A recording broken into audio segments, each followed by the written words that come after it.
আসসালামু আলাইকুম বন্ধুরা, welcome back to my channel.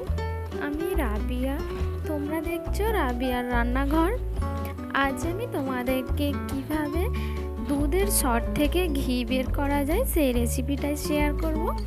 একেবারে মার্কেটের মতো ঘি খুব সহজভাবেই বাড়িতেই বানিয়ে নেওয়া যায়। তো চলো দেখে নিই বাড়িতে কিভাবে ঘি বানিয়ে নেওয়া যায়।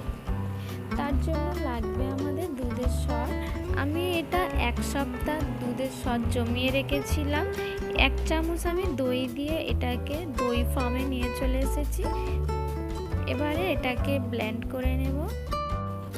আমি সবসময় দুধের সরটা ডিপ ফ্রিজে স্টোর করে রাখি, তোমরাও চেষ্টা করবে ডিপ ফ্রিজেই রাখার।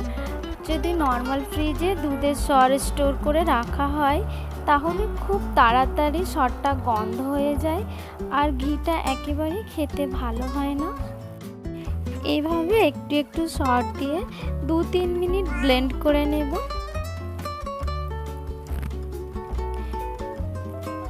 দেখো 2-3 মিনিট ব্লেন্ড করার পর একটা ক্রিমি ভাব এসে গেছে। এটা এখনো বাটারে পরিণত হয়নি, এটা আরও একবার চালাতে হবে। এরপর এতে কিছুটা পানি দিয়ে আবারও 2 থেকে 3 মিনিট ব্লেন্ড করে নেব। 3 মিনিট মতো আমি আবার ব্লেন্ড করেছি। দেখো বাটারটা পুরো উপরে ভেসে গেছে। ঠিক এইভাবেই তোমাদেরকেও বের করে নিতে হবে। তারপরে ঘিটা করলে ঘিটা একেবারে মার্কেটের মতো আসবে। চলো এবারে এটাকে আমি হাত দিয়ে টিপে টিপে এর যে এক্সট্রা দুধটা আছে সেটাকে এইভাবে বের করে নিতে হবে।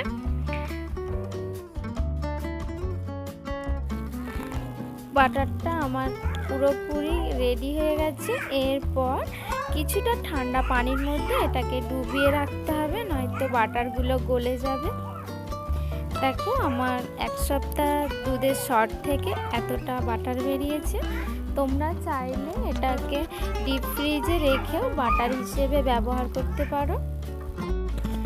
এরপর আমি একটা একটা বাটার কড়ার মধ্যে দিয়ে দেব ঘি বের করার জন্য। এভাবে দিয়ে দিলেই দেখবে আস্তে আস্তে বাটার গলতে শুরু হয়ে গেছে। দেখো বাটারটা গলতে স্টার্ট করে দিয়েছে। এবারে হালকা করে নেড়ে দেব, বেশি নাড়তে হবে না। যখন দেখবে পুরো বাটারগুলো গলে গেছে তখনই কন্টিনিউ নাড়তে হবে। এইভাবে আমি হালকা করে নেড়ে দেব। বাটার পুরোপুরি আমার গলে গেছে। এবারে আমি ভালো করে এভাবে কন্টিনিউ নাড়বো, নয়তো নিচে লেগে যাবে।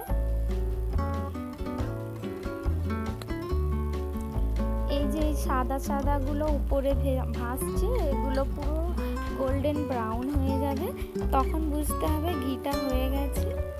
এখন ঘিটা মোটেও হয়নি, দেখো সাদা হয়ে আছে।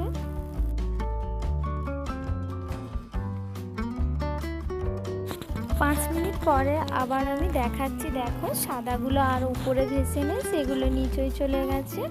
এবারে ওগুলো গোল্ডেন ব্রাউন হয়ে যাবে খুব তাড়াতাড়ি। দেখো ঘিটা একেবারে রেডি হয়ে গেছে। যখনই দেখবে এইভাবে ফেনায় পুরো কড়া ভর্তি হয়ে যাচ্ছে তখনই বুঝে নেবে ঘিটা একেবারে রেডি হয়ে গেছে নামানোর জন্য। দেখো গোল্ডেন ব্রাউন হয়ে গেছে। এবারে আমি এটাকে নামিয়ে নেব। দেখো ঘির কালারটা ঠিক আমি এমন রেখেছি, এটা যখন ঠান্ডা হবে আরও একটু ডার্ক হয়ে যাবে। এরপর গরম থাকা অবস্থায় ছেঁকে নিতে হবে, নয়তো ঘিটা অনেকটা কমে যাবে। তাই আমি নামিয়েই সাথে সাথে ছেঁকে এইভাবে আস্তে আস্তে করে ছেঁকে নিতে হবে, নয়তো নিচে যে মাঠাটা পড়ে আছে ওটা ঘিয়ের সাথে মিক্স হয়ে যাবে, তাহলে ঘিটা খেতে ভালো লাগবে না। এরপর আমি এটাকে চিপে চিপে যতটা ঘিয়ের মধ্যে আছে আমি সবটাই বের করে নেব। দেখো যতটা দুধের সর ছিল ঠিক ততটাই ঘি বেরিয়েছে। অনেকেই বলে দুধের সরের থেকে ঘি যখন বের করে ঘি অনেক কমে যায়, কিন্তু আমার এই রেসিপিটা ফলো করে যদি তোমরা ঘি বের করো তোমাদেরও যতটা সর ততটাই ঘি হবে। দেখো এই ঘিটা আমি ঠান্ডা করার পর দেখাচ্ছি।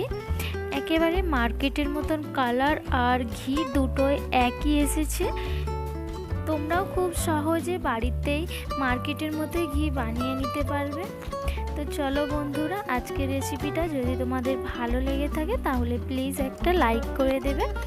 আবার দেখা হবে নেক্সট ভিডিওয়ে। ততক্ষণের জন্য ভালো থেকো, সুস্থ থেকো।